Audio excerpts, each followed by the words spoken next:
Hi there, Shannon Burke, functional manual physical therapist.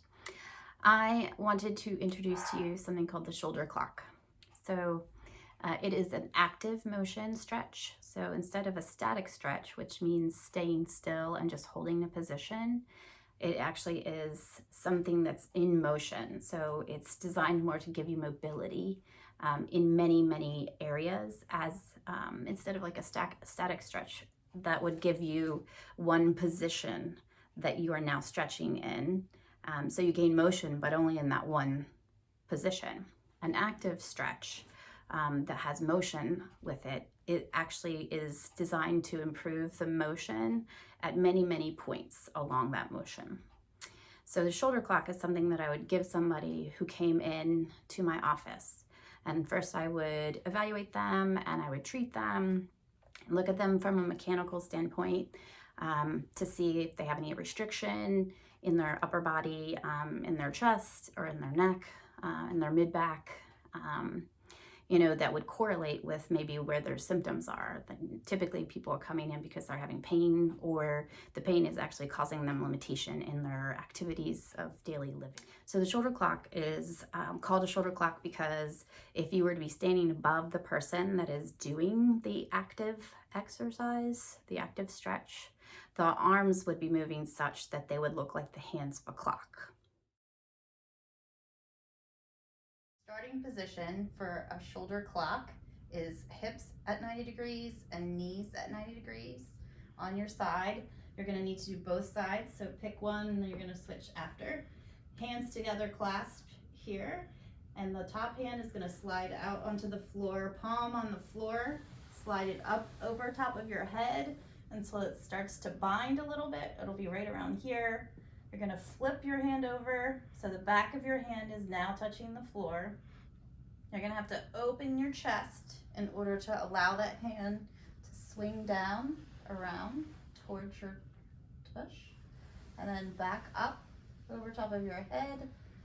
Right when it's about above head, you're going to turn back over, palm now back on the floor, and back to the starting position.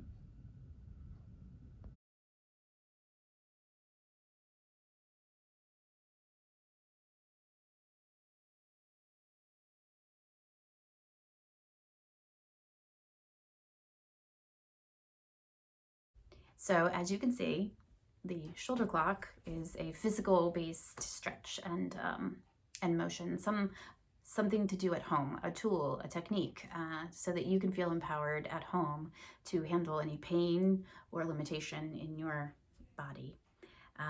It does influence other areas, other layers, but even within your body, if you have lower back pain or neck pain, and you are doing the shoulder clock, just because it appears like you're not really affecting your lower back or your neck actually moves from side to side, but it does so beautifully because it is actually on the middle back who's moving as well. So if you don't have any motion in your middle back, you actually may have less motion in your neck because they all work together. Your lower back, if your middle back is stuck and restricted, then you may actually end up having a lot of back pain, lower back pain. So, we're supposed to be kind of a balanced system. So if you lock down that middle back, then what has to happen is that someplace has to take up the motion. Like there has to be a balance, which means that your lower back actually has to start to move more. And if your back starts to move more, then there's more friction. And what happens with friction inside the body and increased motion is inflammation, irritation, and pain.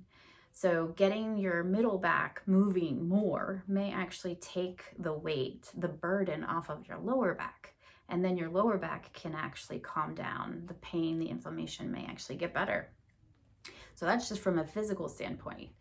The other layering is actually to emotional and the mental places. And something like that is simply, so your sympathetic nervous system is, this nervous system that's fight or flight. And it's communicated inside your body with nerve bundles. Some of those are actually on the back of your ribs in your middle back. So if you are not moving in your middle back or in your torso, then you actually could potentially be overstimulating that nerve bundles and therefore causing the fight or flight reaction inside your body to be kind of on all the time. What that ends up doing is your physical being may appear to be still, but your nervous system thinks it needs to run. And then it will cause these, physical sensations that will mimic you being scared and needing to get out of places. Well, that is what anxiety could be. That's what we could call it anyway. And if you have anxiety sensations physically in your body, your brain will try to come up with a why, a reason. We are definitely beings that try to have the picture all together. So you might kind of start grabbing at things that are occurring in your life or in the moment that you can actually plug into the sensation, the physical sensation. When, if we could really kind of peel it all away, we could get back down to the fact that your middle back isn't moving. And that's potentially why you are having these anxiety feelings and then now thoughts. So getting that movement in your middle back through a stretch or an exercise may actually, down the road there, actually help with your anxiety and the thoughts that you're having around that. So that's just one little piece of the layering effect, is, the nervous system and the brain and the intricacies of the physiology and hormones. The other parts are, through other systems like the acupuncture Chinese medicine system, and the fact that our organs are actually correlated with an emotion.